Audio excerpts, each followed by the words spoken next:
किस प्रकार से समाजवादी पार्टी नगर पालिका परिषद मऊ के प्रत्याशी श्री आबिद अख्तर साहब समाजवादी पार्टी के उम्मीदवार हैं। उनका आज केंद्रीय कार्यालय का उद्घाटन है। इसमें सभी हमारे पार्टी के वरिष्ठ नेतागण और जिन लोगों ने टिकट मांगा था वो सभी सदस्य वो लोग मौजूद हैं और आबिद अख्तर साहब भी मौजूद हैं। इस मौके पर हम जनता से अपील करने आए हैं कि हमने भी निवेदन किया था, मगर पार्टी ने,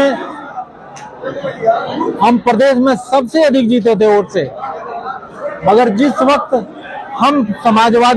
हम जब जीते थे तो उस समय हमने समाजवादी का बहुत ज्यादा वोट हमने अपनी झोली में डाला था और बहुजन का भी वोट मिला था, प्रदेश में प्रथम स्थान पे रहे। मगर आज माननीय राष्ट्रीय अध्यक्ष जी का जो फैसला हुआ टिकट के संबंध में, मैं उसको पार्टी की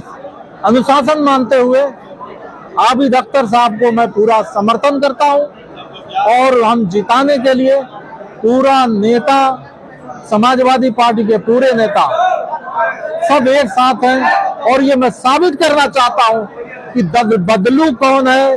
टिकाऊ कौन है और कौन जो आदमी लखनऊ में माननीय राष्ट्रीय अध्यक्ष जी से कहता था कि अगर टिकट, राष्ट्रीय अध्यक्ष जी ने कहा कि तुमने 24-25 हजार से वोट तैयब पालकी से हारा है, तुम कहां से जीत पाओगे, तो उन्होंने यही प्रस्ताव रखा कि अगर हमें नहीं दे सकते हैं तो तैयब पालकी को भी मत दीजिए, तीसरे को दे दीजिए, ताकि हम उनके साथ रह सके। हम लोगों की आपस की लड़ाई है बहुत, और इसी बिना पे आबिद अख्तर साहब का टिकट हुआ कि आपस की लड़ाई है। अरशद जमाल ने कहा था कि हम आबिद अख्तर का होगा तो मैं समर्थन करूंगा, साथ रहूंगा, मगर उन्होंने जैसे टिकट हुआ और उन्होंने बहुजन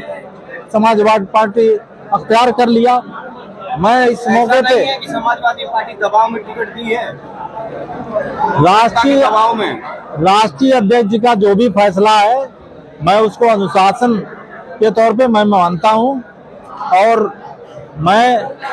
चाहता तो मैं प्रत्याशी बन सकता था, निर्दल बन सकता था, मगर मैंने ऐसा नहीं किया, इसलिए कि मैं